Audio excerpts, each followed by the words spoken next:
Hi, Namaste, welcome to Hum Tum discussion. Today we will see what is depression as per ICD-11. So depressive disorders are characterized by the depressive mood, for instance feeling sad, irritable or empty, or there is a loss of pleasure activities accompanied by the cognitive, behavioral or neurovegetative symptoms that significantly affect the individual's ability to function. A depressive disorder should not be diagnosed in individuals who have ever experienced a manic episode, mixed episode or hypomanic episode, because it would indicate the presence of a bipolar disorder.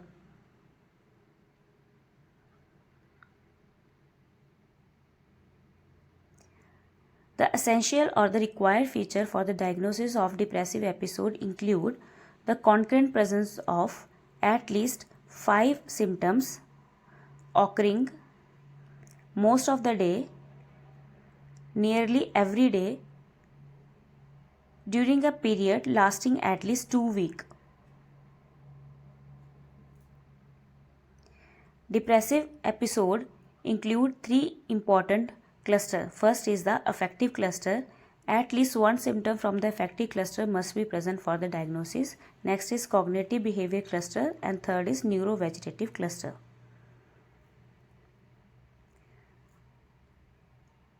Now we will see the manifestation comes under the respective cluster. First is affective cluster. First manifestation is depressed mood as reported by the individual, for example feeling down or feeling sad, or observed by other person, for example tearfulness or having defeated appearance. It is important to note down, in children and adolescents, depressed mood can be manifested as a irritability. Next manifestation of affective cluster is markedly diminished interest or pleasure in activities.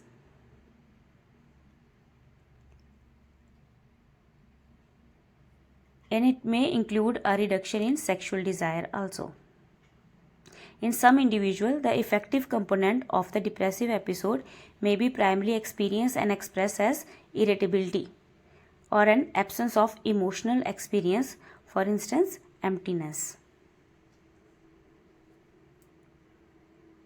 Next cluster is cognitive behavior cluster, and the first manifestation that comes under it is reduced ability to concentrate and sustain attentions on the task, or marked indecisiveness. Second is belief of low self-worth or excessive and inappropriate guilt that may be delusional in nature.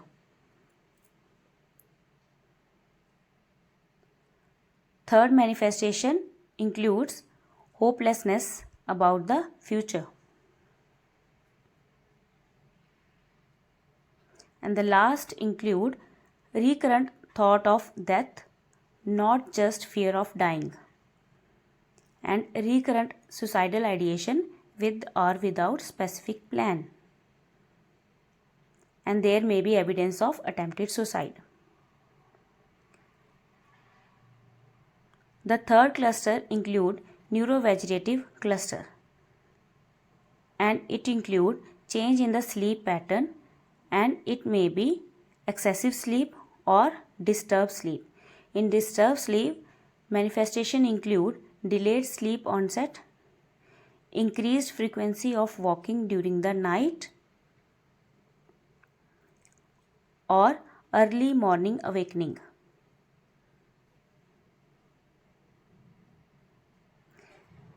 There would be a significant change in appetite or significant weight change. It may be diminished or it may be increased.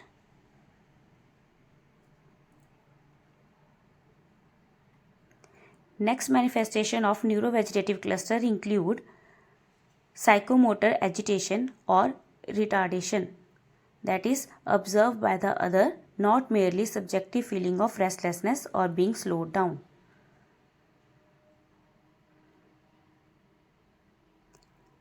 Next is reduced energy, fatigue or marked tiredness following the expenditure of only a minimum of effort. So some of the additional clinical features required for the diagnosis include, in some individual, particularly those experiencing a severe depressive episode, there may be a reluctance to describe certain experiences, for example, psychotic symptoms, or inability to describe certain experiences in detail, for instance, due to psychomotor agitation or retardation. In such cases, observation made by the clinician or reported by the informant are important for diagnosis and severity of the episode.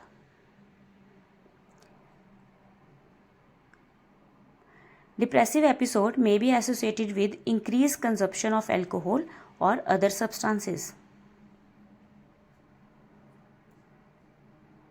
exacerbation of pre-existing psychological symptoms, for instance, phobic or obsessional symptoms,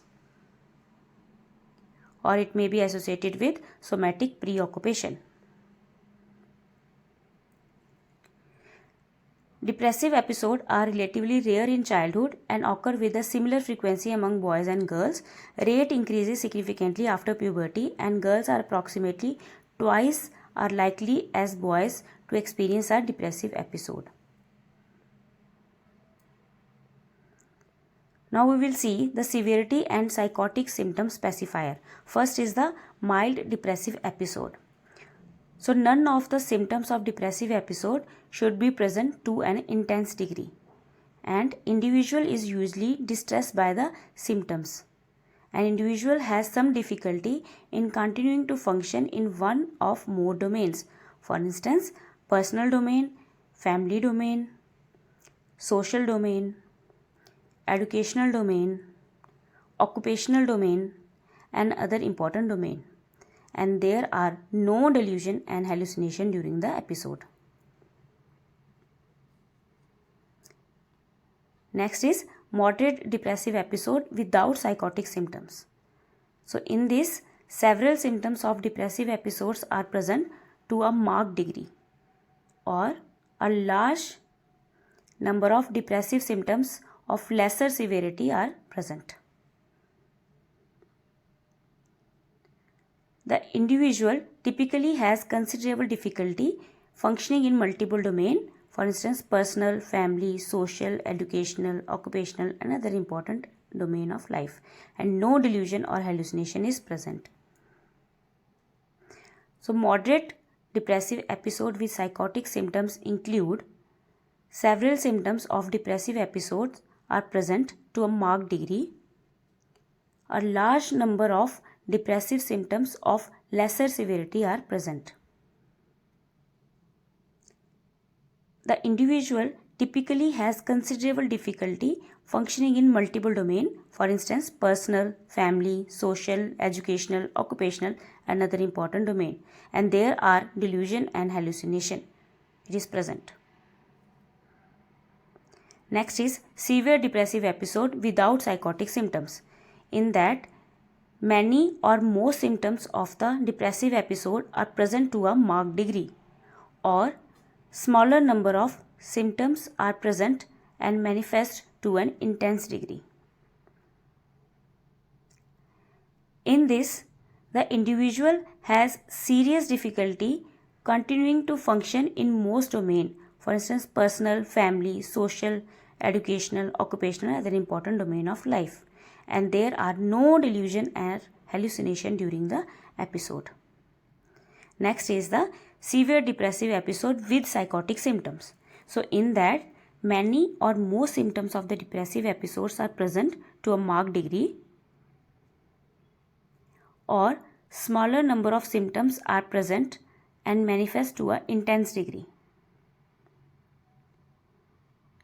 The individual has serious difficulty continuing to function in most domains, for instance, personal, family, social, educational, occupational, other important domain of the life, and there are delusion and hallucination, that is, these are present.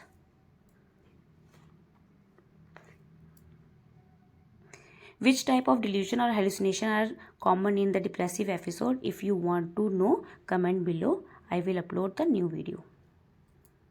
Now we will see the classification of depressive disorder as per ICD-11. First is single episode depressive disorder, coded as 6A70 as per ICD-11. In that, presence or a history of single depressive episode is there and no history of manic, mixed or hypomanic episode. Next is recurrent depressive disorder, coded as 6A71 as per ICD-11. In that, history of at least 2 depressive episodes, which may include a current episode separated by several months without significant mood disturbance. And last is dysthymic disorder, 6A72, already discussed.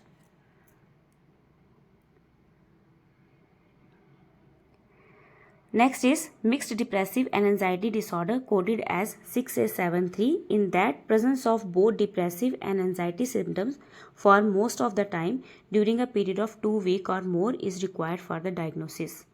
And in that, depressive symptoms include depressed mood, markedly diminished interest or diminished pleasure in activities. And anxiety symptoms may include feeling nervous or anxious, not being able to control worry, thought, fear that something awful will happen, and muscle tension. Neither the depressive episode or the anxiety symptoms separately meet the diagnostic criteria. Next is other specified depressive disorder, coded as 6A7Y. In that, presentation is characterized by depressive symptoms that share primarily clinical feature with other depressive disorder, but symptoms do not fulfill the diagnostic requirement for any other disorder in the depressive disorder grouping. And last is the